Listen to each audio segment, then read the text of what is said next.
Residents who were evacuated from an abandoned building in the Johannesburg inner city have returned to occupy the same property. The families were forced to move after a wall collapse, killing 3 children. The Socio-Economic Rights Institute of South Africa says they had been asking the City of Johannesburg to provide alternative accommodation for months before the tragedy occurred. Their Director of Litigation, Nomzamo Zondo, joins us now in studio. And we did also invite the City of Johannesburg, but they unfortunately declined to come in and be interviewed as well. Nomzamo, thank you very much for joining us. Welcome to the program. Thank you for having me, dear. The Socio-Economic Rights Institute, basically representing these families who live in the abandoned buildings. I mean, talk to us about the living conditions within the inner city that these households are subjected to and the dangers that the children are vulnerable to as well. Look, the challenge is that in most of the inner city, the buildings were abandoned, especially in the early 90s, leaving most of these buildings vacant and unmaintained. Unfortunately, at the same time, the black poor were moving into the city with nowhere where they could rent because there is no affordable rental housing. And what has happened in the last 10 years is that those buildings have become progressively worse. Yeah. So most of them have little or no sanitation. There's sometimes no power. There's limited access to water. I mean, I think this challenge of this specific building with the wall falling down is something that is unusual. Most times we're worried about the risk of fire. We're worried about children falling in lift shafts that are unmaintained. Yeah, yeah. And in this diseases. I mean, when you're living in such unhygienic circumstances, no running water, no toilet facilities, no. I mean, this is it. We can only imagine what the state that the buildings are in. Look, I mean, the reality is that the residents themselves have been trying to address that at the level of trying to keep these buildings by cleaning them. In some instances, I know of buildings where residents have even tried to go to the municipality, to the province, to say, can we get funding ourselves to make these buildings better or to buy them so that we can actually have control of what happens in them. But that's never really succeeded. Yeah. Where were these families moved to? And I mean, what would force them to actually return to such a dangerous building? So they were never moved. In fact, what we were told by the city is that they were considering providing them with tents, but they couldn't identify a piece of land where they could pitch up those tents. That was the only communication that we received. The residents didn't receive any communication about being moved, and we informed them that we would then engage with the city.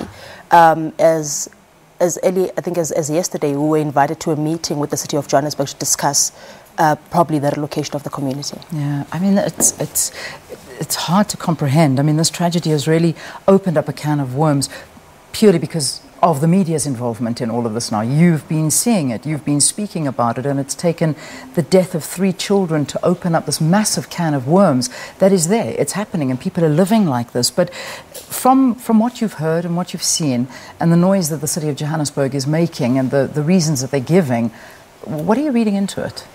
Look, I mean, our main problem with the City of Johannesburg has been that it has refused to provide accommodation without being ordered by a court to do so.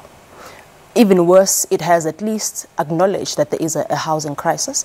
And that housing crisis comes from the fact that people who earn below 3,200 Rand have no other place where they can rent in the formal market in safe and decent accommodation. The city acknowledges this. It has, I think, as of September last year, adopted the Inner City Housing Implementation Plan, but there are no buildings through which that they can actually implement that plan.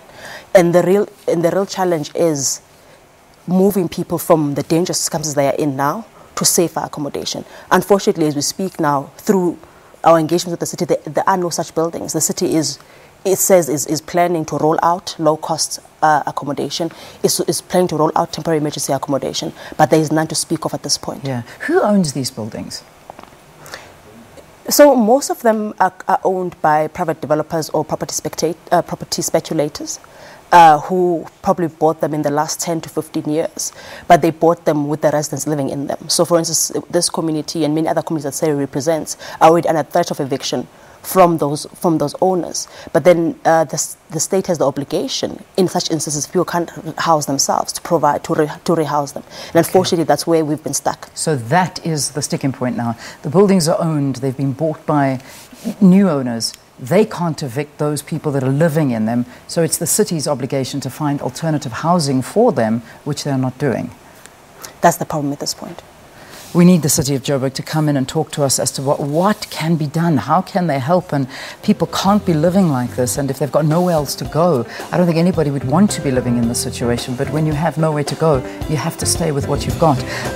Thank you for talking to us. Thank you very, very much. And again, this is an open invitation to the City of Johannesburg to please come and respond to this and to give us just a little bit of understanding as to why you can't accommodate them, and surely there's somewhere you can pitch a tent until further accommodation is found. The Director of Litigation at the Socio-Economic Rights Institute of South Africa, Nomzamo Zondo, talking to us here on Morning Live. We take a break. News at 7 after this.